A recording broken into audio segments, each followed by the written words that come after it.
Halo semuanya, perkenalkan nama saya Dinta Pertama dengan NIM 01021282227047. Kali ini saya akan memaparkan suatu materi, yaitu sinergi lembaga fatwa, keuangan syariah, dan pendidikan ekonomi Islam. Baiklah, kita akan masuk ke materinya. Baiklah, lembaga fatwa, keuangan syariah, dan pendidikan ekonomi Islam yang sangat penting untuk memahami bagaimana ketiga elemen ini saling mendukung dan pengembangan ekonomi.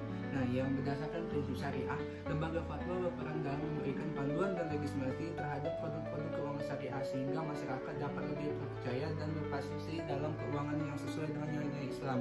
Nah, dalam konteks ini, lembaga fatwa tidak hanya berfungsi sebagai otoritas yang memberikan fatwa, tetapi juga sebagai penghubung antara teori dan praktik dalam keuangan. Nah, di sini demikian pendidikan yang baik akan menghasilkan generasi yang tidak hanya memahami teori tetapi juga mampu menerapkan dalam praktik sehari-hari. Nah, sinergi antara lembaga fatwa, keuangan syariah, dan pendidikan ekonomi Islam juga dapat meningkatkan inovasi dalam produk dan layanan keuangan.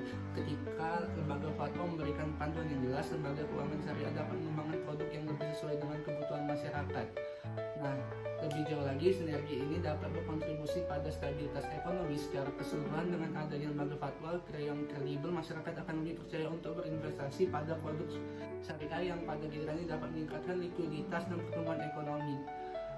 Nah, demikian penelitian ini bertujuan untuk mengeksplorasi sinergi antara lembaga fatwa, keuangan syariah, dan pendidikan ekonomi Islam serta dampaknya terhadap pengembangan ekonomi syariah.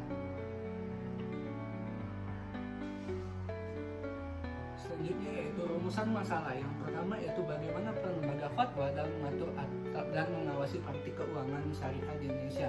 Yang kedua, apa tantangan yang dihadapi lembaga keuangan syariah dalam menerapkan lembaga fatwa yang dikeluarkan oleh lembaga fatwa. Yang ketiga, sejauh mana ekonomi Islam berkontribusi dalam meningkatkan pemahaman masyarakat tentang keuangan dan implementasi fatwa. Tujuannya yaitu menganalisis peran lembaga fatwa, mengidentifikasi tantangan, menilai kontribusi pendidikan untuk menilai kontribusi pendidikan ekonomi Islam dalam meningkatkan pemahaman masyarakat dan keuangan syariah, dan implementasi fatwa serta dampaknya terhadap perilaku keuangan masyarakat. Nah, manfaat penelitiannya: manfaat bagi pembaca, meningkatkan pemahaman; manfaat bagi penulis, yaitu sebagai pengembangan ilmu pengetahuan; dan manfaat bagi universitas, yaitu kontribusi terhadap ilmu pengetahuan.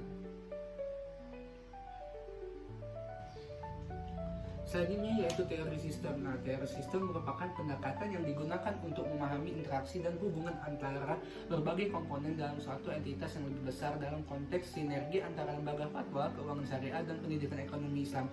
Teori ini membantu untuk menganalisis bagaimana ketiga elemen tersebut saling berinteraksi dan mempengaruhi satu sama lain. Setiap lembaga memiliki peran dan fungsi yang spesifik, namun mereka juga saling bergantung untuk mencapai tujuan bersama dalam pengembangan ekonomi syariah yang berkelanjutan. Nah, di sini dalam penerapan teori sistem penting untuk memahami bahwa perubahan dalam satu komponen dapat mempengaruhi komponen lainnya. Misalnya, fatwa yang dikeluarkan oleh lembaga fatwa dapat mempengaruhi kebijakan dan praktik lembaga keuangan syariah yang pada gilirannya mempengaruhi kurikulum pendidikan ekonomi Islam. Hal ini menunjukkan bahwa sinergi yang efektif antara ketiga entitas ini menunjukkan dampak yang positif lebih besar dalam masyarakat. Nah, dengan menerapkan teori sistem, peneliti dapat mengidentifikasi tantangan dan peluang dalam sinergi antara lembaga fatwa, keuangan syariah, dan pendidikan ekonomi Islam. Misalnya, jika lembaga pendidikan tidak mengajarkan prinsip syariah yang relevan, maka lembaga keuangan mungkin tidak dapat menerapkan fatwa yang efektif. Sebaliknya, jika lembaga fatwa tidak memperhatikan perkembangan ekonomi, maka fatwa yang dikeluarkan pendekatan ini sangat untuk menciptakan sinergi yang harmonis dan kelanjutan dalam pengembangan ekonomi lembaga Islam. Selanjutnya yaitu keuangan syariah. Nah, keuangan syariah adalah sistem keuangan beroperasi berdasarkan prinsip-prinsip hukum Islam syariah yang bertujuan untuk mencapai keadilan dan kesejahteraan ekonomi. Sistem ini melarang praktik-praktik yang dianggap seperti riba, bunga, atau gharar. Nah, ketidakpastian dan masyir perjudian. Sebagai alternatif, keuangan syariah menawarkan berbagai instrumen dan produk yang sesuai dengan prinsip syariah seperti mudharabah, kemitraan, musyarakah, kerjasama, dan murabahah, jual beli dengan margin keuntungan. Nah, keuangan syariah tidak hanya berfokus pada profitabilitas tetapi pada tanggung jawab sosial, etika, dan dalam berbisnis. Nah, di sini prinsip bagi hasil ini mendorong partisipasi aktif dan kolaborasi antara lembaga keuangan dan nasabah sehingga menciptakan hubungan yang lebih harmonis dan saling menguntungkan. Keuangan syariah telah berkembang pesat dalam beberapa dekade terakhir dengan semakin banyaknya lembaga keuangan yang menawarkan produk-produk syariah di seluruh dunia. Nah, di sini bagi umat muslim tetapi juga menawarkan solusi yang berkelanjutan dan etis bagi masyarakat global. Selanjutnya, pendidikan ekonomi Islam. Nah, pendidikan ekonomi Islam merupakan bidang studi yang mengintegrasi prinsip-prinsip ekonomi dengan nilai-nilai ajaran Islam. Tujuan utama dari pendidikan ini adalah untuk membekali individu dalam pengetahuan dan keterampilan yang diperlukan untuk memahami dan menerapkan prinsip-prinsip ekonomi syariah dalam praktik. Pendidikan ini mencakup berbagai aspek mulai dari teori ekonomi Islam, sistem keuangan syariah, dan hingga etis bisnis dalam konteks Islam. Nah, dalam konteks pendidikan ekonomi Islam, kurikulum yang diajarkan harus mencakup pemahaman mendalam tentang prinsip-prinsip syariah yang mendasari sistem ekonomi. Hal ini mencakup pemahaman yang tentang larangan riba, gharar, dan masyir. Nah, pendidikan ekonomi Islam juga berperan penting dalam meningkatkan kesadaran masyarakat tentang pentingnya praktik ekonomi yang sesuai dengan syariah. Dengan meningkatkan minat terhadap keuangan syariah dan produk-produk yang sesuai dengan prinsip Islam, pendidikan ini menjadi semakin relevan. Menurut Ali tahun 2016, pendidikan ekonomi Islam dapat membantu masyarakat memahami manfaat dan keunggulan sistem ekonomi syariah serta mendorong mereka untuk berpartisipasi aktif kegiatan ekonomi yang etis dan berkelanjutan. Oleh karena itu, pengembangan ekonomi pendidikan ekonomi Islam yang berkualitas sangat penting untuk menciptakan generasi yang profesional tetapi juga memiliki integritas dan moral yang tinggi. Baiklah, selanjutnya penelitian terdahulu. Penelitian mengenai keuangan syariah telah berkembang pesat dalam beberapa dekade terakhir dengan banyak studi mengeksplorasi berbagai aspek dari sistem ini. Salah satu penelitian penting dilakukan oleh Iqbal dan Mikor tahun 2007 yang membahas prinsip-prinsip dasar keuangan syariah dan bagaimana sistem ini berfungsi dalam konteks ekonomi global. Penelitian ini menekankan pentingnya pemahaman mendalam tentang prinsip syariah untuk memastikan bahwa produk dan layanan keuangan yang ditawarkan sesuai dengan nilai Islam. Temuan ini menunjukkan bahwa pemahaman yang kuat tentang prinsip-prinsip syariah sangat penting bagi praktisi akademisi di bidang keuangan syariah. Nah, mungkin selanjutnya penelitian ini juga menyoroti tantangan yang dihadapi oleh lembaga keuangan syariah dalam menerapkan prinsip-prinsip syariah, serta pentingnya lembaga fatwa dalam memberikan panduan dan legitimasi terhadap praktik keuangan syariah. Temuan ini menunjukkan bahwa kolaborasi antara lembaga fatwa dan lembaga keuangan syariah sangat penting untuk memastikan kepatuhan terhadap syariah. Dalam konteks lembaga fatwa, penelitian oleh Kamal 2008 mengkaji peran lembaga fatwa dalam memberikan panduan hukum dan etika dalam praktik ekonomi syariah. Nah, selanjutnya, sementara itu penelitian oleh Hasan dan Lewis mengeksplorasi hubungan antara lembaga fatwa dan lembaga keuangan syariah dalam konteks pengembangan produk keuangan syariah. Mereka menemukan bahwa sinergi antara kedua entitas ini sangat penting untuk menciptakan produk yang inovatif dan sesuai dengan kebutuhan masyarakat. Penelitian ini menyoroti pentingnya komunikasi yang efektif antara lembaga fatwa dan lembaga keuangan untuk memastikan bahwa fatwa yang dikeluarkan dapat diterapkan secara praktis dalam pengembangan produk. Dalam bidang pendidikan ekonomi Islam, penelitian oleh Cakra tahun 2000 menekankan pentingnya pendidikan yang berkualitas untuk menghasilkan profesional yang kompeten di bidang keuangan syariah. Nah, penelitian oleh Khan dan Bati tahun 2008 juga memberikan kontribusi penting dalam memahami pendidikan ekonomi Islam. Mereka mengkaji kurikulum pendidikan ekonomi Islam di berbagai institusi dan menemukan bahwa banyak program pendidikan masih kurang dalam hal integrasi antara teori dan praktik. Temuan ini menunjukkan perlunya pengembangan kurikulum yang lebih komprehensif dan relevan dalam mempersiapkan mahasiswa menghadapi tantangan di dunia nyata. Nah, selanjutnya, secara keseluruhan, penelitian terdahulu menunjukkan bahwa sinergi antara lembaga fatwa, keuangan syariah, dan pendidikan ekonomi Islam sangat penting untuk menciptakan sistem keuangan yang adil dan berkelanjutan. Kolaborasi yang efektif antara ketiga entitas ini dapat membantu mengatasi tantangan yang dihadapi dalam pengembangan ekonomi syariah dan memastikan bahwa praktik keuangan sesuai dengan prinsip-prinsip syariah. Selanjutnya yaitu metode yang digunakan dalam penelitian. Dalam penelitian ini, metode yang digunakan adalah analisis sumber bacaan sekunder. Sumber bacaan sekunder merujuk pada informasi informasi yang telah dipublikasikan sebelumnya yang mencakup buku, artikel, jurnal, laporan penelitian, dan dokumen resmi lainnya yang relevan dengan topik yang diteliti.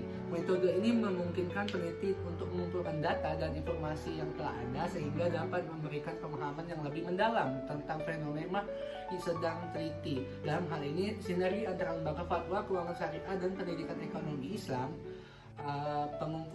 penggunaan sumber bacaan sekunder memiliki beberapa keuntungan. Yang pertama, metode ini memungkinkan peneliti untuk mengakses berbagai perspektif dari temuan dari penelitian sebelumnya tanpa harus melakukan pengumpulan data primer yang memakan waktu dan sumber daya. Kedua, analisis sumber bacaan sekunder dapat membantu peneliti untuk mengidentifikasi kesenjangan dalam literatur yang ada. Nah, yang ketiga yaitu analisis literatur yang komprehensif dapat memberikan konteks yang lebih baik untuk memahami isu-isu kompleks dalam suatu bidang studi. Nah, dengan lembaga fatwa, keuangan syariah, dan pendidikan ekonomi Islam, penelitian ini akan mencakup analisis terhadap buku-buku, artikel, jurnal, dan laporan yang relevan untuk mengidentifikasi pola tren dan tantangan yang dihadapi dalam pengembangan ekonomi syariah. Dengan menggunakan pendekatan ini, peneliti diharapkan dapat memberikan kontribusi yang berarti terhadap pemahaman interaksi antara ketiga elemen tersebut dan bagaimana mereka dapat berkolaborasi untuk mencapai tujuan bersama. Selanjutnya yaitu teknik pengumpulan data. Dalam penelitian ini, teknik pengumpulan data yang digunakan adalah pengumpulan sumber bacaan yang merupakan bagian integral dari metode penelitian berbasis literatur. Teknik ini melibatkan identifikasi, pengumpulan, dan analisis berbagai jenis sumber bacaan yang relevan dengan topik yang diteliti, yaitu sinergi antara lembaga fatwa, keuangan syariah, dan pendidikan ekonomi Islam. Proses ini bertujuan untuk mendapatkan pemahaman yang komprehensif tentang isu-isu yang berkaitan dengan topik tersebut. Langkah pertama dalam teknik ini, pengumpulan data ini adalah melakukan pencarian literatur yang sistematis. Peneliti akan menggunakan berbagai database akademik seperti Google Scholar, Gesper, dan ProQuest untuk menemukan jurnal, artikel, buku, dan laporan penelitian yang relevan. Selain itu, peneliti juga memanfaatkan perpustakaan universitas dan sumber daya online lainnya mengakses dokumen yang mungkin tidak tersedia secara publik. Nah, pencarian literatur sistematis sangat penting untuk memastikan bahwa peneliti yang tidak melewatkan informasi penting yang dapat mempengaruhi hasil penelitian. Setelah mengidentifikasi sumber bacaan yang relevan, peneliti akan melakukan seleksi dan evaluasi terhadap kualitas kredibilitas sumber tersebut. Nah, selanjutnya setelah sumber bacaan terkumpul, peneliti akan melakukan analisis terhadap informasi yang diperoleh. Ini melibatkan pengorganisasi data, pengidentifikasian tema-tema utama, dan penarikan kesimpulan berdasarkan temuan dari berbagai sumber. Peneliti akan mencatat informasi penting, kutipan, dan referensi yang relevan untuk digunakan dalam penulisan laporan penelitian. Dengan menggunakan teknik pengumpulan data ini, peneliti diharapkan dapat memberikan wawasan yang mendalam dan komprehensif tentang interaksi antara lembaga fatwa, keuangan syariah, dan pendidikan ekonomi Islam.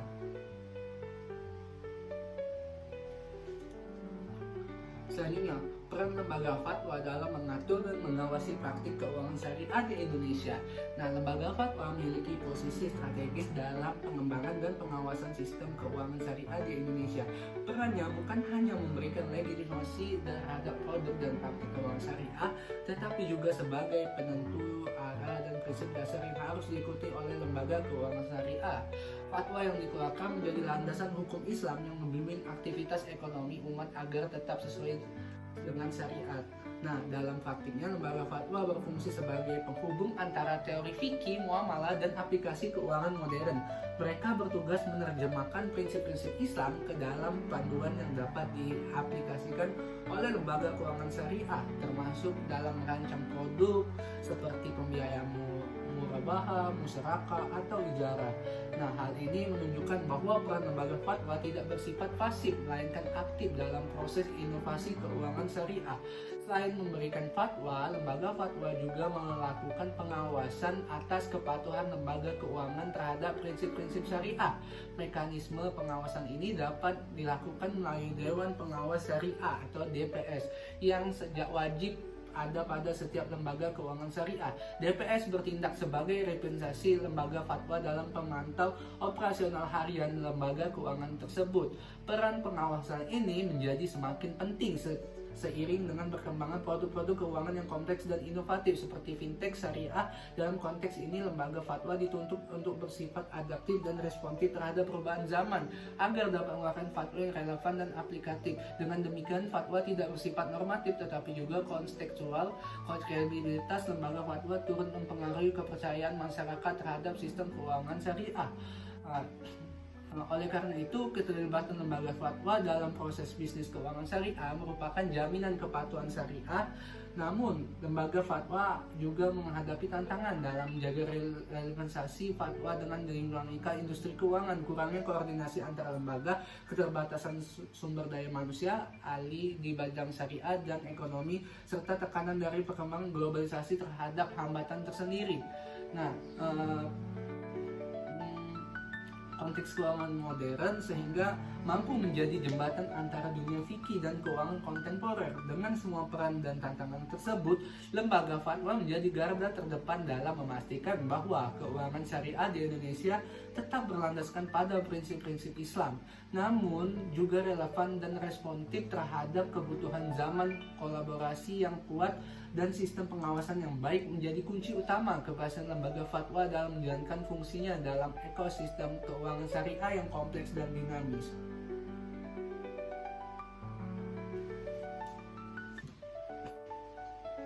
Tantangan yang dihadapi lembaga keuangan syariah dalam menerapkan fatwa yang dikeluarkan oleh lembaga fatwa. Penerapan fatwa syariah dalam praktik lembaga keuangan syariah dan tidak selalu berjalan mulus. Salah satu tantangan utama adanya kesenjangan antara isi fatwa dengan realitas operasi lembaga keuangan. Banyak fatwa yang bersifat normatif dan ideal namun sulit diimplementasikan karena keterbatasan sistem, sumber daya manusia, atau kerangka hukum yang ada. Hal ini menyebabkan lembaga keuangan syariah seringkali harus melakukan penyesuaian, dapat mengabulkan maksud asli dari fatwa tersebut. Tantangan lainnya adalah perbedaan interpretasi terhadap isi fatwa antara lembaga fatwa pusat dan Dewan Pengawas Syariah atau DPS di tingkat lembaga keuangan. Seringkali DPS memiliki pemahaman yang berbeda terhadap detail pelaksanaan fatwa yang pada akhirnya menimbulkan ketidakkonsistenan dalam implementasi antar lembaga. Hal ini menurunkan kepercayaan masyarakat terhadap kejelasan prinsip syariah dalam keuangan. Selain itu, dinamika pasar keuangan yang cepat juga menjadi tantangan. Inovasi produk keuangan syariah terus berkembang, terutama terhadap kehadiran fintech syariah. Lembaga fatwa seringkali tidak dapat mengeluarkan fatwa dengan kecepatan yang sebanding dengan inovasi yang terjadi di lapangan. Akibat lembaga keuangan syariah kerap mengambil keputusan berdasarkan implementasi internal yang belum tentu sesuai dengan fatwa resmi. Tantangan struktural juga dapat mempengaruhi, misalnya regulasi yang belum sepenuhnya mengakomodasi prinsip syariah. Meskipun OJK dan Bank Indonesia telah menetapkan kebijakan pendukung keuangan syariah, tetapi dalam praktiknya masih banyak aturan teknis yang berakar dari sistem konvensional sehingga menyulitkan implementasi penuh fatwa. Kurangnya SDM yang memahami secara mendalam baik aspek syariah maupun teknis keuangan juga menjadi penghambat. Banyak staf di lembaga keuangan syariah yang hanya memahami aspek teknis perbankan tanpa memiliki kapasitas fikih muamalah yang memadai. Hal ini menyebabkan kesulitan dan menyebabkan fatwa ke dalam produk yang aplikatif. Selain itu, aspek edukasi kepada nasabah juga belum optimal. Banyak nasabah yang tidak memahami struktur produk syariah dan prinsip-prinsip mendasari sehingga mendorong lembaga keuangan untuk memodifikasi produk agar lebih diterima di pasar meskipun berisiko menjauh dari fatwa. Nah, ini menunjukkan bahwa kesesuaian fatwa dan penerimaan pasar masih menjadi titik kritis. Kendala ini adalah perbedaan fatwa antar negara, antar ormas, antar keislaman. Misalnya, fatwa dikeluarkan edisi MUI berbeda dengan pandangan fatwa luar negeri seperti IFSB. Hal ini menimbulkan kebingungan, terutama bagi lembaga keuangan yang syariah beroperasi secara internasional. Oleh karena itu, dibutuhkan kolaborasi yang erat antara lembaga fatwa, regulator, dan pelaku industri keuangan untuk menyusun fatwa yang aplikatif, responsif terhadap perubahan dan selaras dengan perkembangan hukum nasional atau kebutuhan pasar. Harmonisasi fatwa dan peningkatan literasi syariah menjadi kunci dari syariah secara menyeluruh di sektor keuangan. Selanjutnya yaitu pendidikan ekonomi Islam dan kontribusi dalam meningkatkan pemahaman masyarakat tentang keuangan syariah dan implementasi fatwa. Nah, pendidikan ekonomi Islam memiliki peran strategis dalam membentuk pemahaman masyarakat terhadap prinsip-prinsip keuangan syariah. Melalui pendekatan kurikulum yang sistematis dan integratif, pendidikan ini mengajarkan dasar-dasar fikih muamalah serta aplikasinya dalam sistem keuangan modern. Dengan pemahaman tersebut, masyarakat dapat lebih bijak dalam memilih produk keuangan sesuai syariah serta memahami pentingnya kepatuhan terhadap fatwa. Salah satu bentuk kontribusi nyata pendidikan ekonomi Islam adalah meningkatkan literasi masyarakat terhadap konsep dasar keuangan syariah seperti larangan riba, gharar, dan masyir. Nah, pemahaman terhadap konsep-konsep ini penting agar masyarakat tidak hanya mengikuti fatwa secara pasif, tetapi juga dapat memahami dan internalisasi nilai-nilainya dalam aktivitas ekonomi sehari-hari. Hal ini menunjukkan bahwa pendidikan berfungsi sebagai fondasi moral sekaligus intelektual dalam sistem keuangan Islam. Selain itu, pendidikan ekonomi Islam membantu mengurangi resistensi masyarakat terhadap fatwa-fatwa baru yang mungkin dianggap rumit dan membatasi kebebasan ekonomi. Ketika masyarakat diberi pemahaman yang benar tentang latar belakang syariah dari sebuah fatwa, maka penerimanya pun menjadi lebih positif. Hal ini membuktikan pentingnya inklusi ilmu ekonomi Islam tidak hanya di kampus tetapi juga melalui program literasi publik. Pendidikan juga berperan dalam menyiapkan sumber daya manusia yang kompeten di lembaga keuangan syariah. Para lulusan yang memahami baik prinsip syariah maupun mekanisme keuangan modern akan lebih mampu menjembatani kebutuhan praktis industri dan ketentuan fatwa yang berlaku. Mereka menjadi agen penting dalam memastikan bahwa fatwa bukan hanya teks hukum, tetapi bisa diterjemahkan menjadi produk dan layanan yang inovatif sesuai dengan syariah. Nah, dengan demikian fatwa dapat dikembangkan secara kolaboratif dan tetap sesuai dengan masyarakat syariah.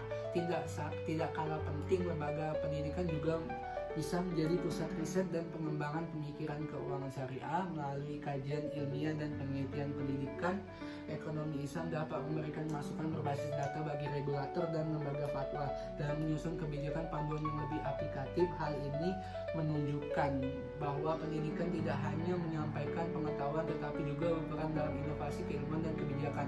Tantangan pendidikan ekonomi Islam terletak pada integral antara teori dan praktik. Banyak kurikulum yang masih berfokus pada aspek normatif dan tanpa mengalihkannya secara langsung dengan dinamika pasar keuangan. Diperlukan reformasi kurikulum dan memungkinkan mahasiswa memahami realitas industri dan mampu merespon fatwa secara aplikatif. Secara keseluruhan, pendidikan ekonomi Islam merupakan pilar penting dalam mengembangkan masyarakat yang sadar syariah dan mampu mengimplementasi fatwa dalam praktis keuangan mereka. Kombinasi antara pendidikan kuat, fatwa yang responsif, dan pelaku industri profesional menciptakan keuangan syariah yang berkelanjutan dan sesuai dengan prinsip Islam. Kesimpulan, lembaga fatwa berperan sebagai otoritas normatif dan menegakkan prinsip syariah pada sektor keuangan syariah melalui fatwa yang dikeluarkan. Lembaga ini memberikan ketidakpastian hukum dan panduan etika bagi lembaga keuangan serta masyarakat dalam menjalankan transaksi ekonomi sesuai dengan ajaran Islam. Kehadiran lembaga fatwa juga meningkatkan legitimasi produk-produk keuangan syariah sehingga memperkuat kepercayaan publik. Namun dalam implementasinya, lembaga keuangan syariah menghadapi berbagai tantangan. Beberapa di antaranya adalah perbedaan interpretasi fatwa, keterbatasan sumber daya manusia yang memahami fikih muamalah, serta ketidaksesuaian antara fatwa dengan dinamika pasar dan regulasi nasional. Tantangan-tantangan ini kerap menimbulkan kesenjangan antara prinsip dan praktik sehingga menghambat penerapan fatwa secara berkonsisten. Dalam konteks ini, pendidikan ekonomi Islam memiliki kontribusi signifikan untuk menjembatani pemahaman masyarakat dan pelaku industri terhadap prinsip-prinsip syariah. Melalui pendidikan formal dan non-formal, masyarakat dapat memahami latar belakang hukum, fatwa, dan menginterpretasinya secara lebih bijak. Pendidikan juga mencetak SDM profesional yang mampu merancang produk keuangan syariah yang inovatif dan tetap patuh terhadap fatwa. Oleh karena itu dibutuhkan sinergi yang erat antara lembaga fatwa, lembaga pendidikan, dan regulator dan industri keuangan syariah. Kurikulum pendidikan ekonomi Islam harus lebih adaptif terhadap perkembangan industri, sementara lembaga fatwa harus terbuka terhadap masukan ilmiah dan praktik lapangan. Regulator harus perlu mendukung dengan kebijakan yang mungkin memastikan penerapan fatwa secara efektif dan tidak berbenturan dengan ketentuan hukum positif. Sebagai saran, perlu dibentuk forum atau lembaga koordinasi antara pemangku kepentingan masyarakat, perspektif membahas integrasi serta mempercepat respon terhadap isu-isu keuangan, literasi keuangan syariah. Nah, di sini Indonesia dapat tumbuh inklusif dan berkelanjutan dan sesuai dengan maslahat syariah.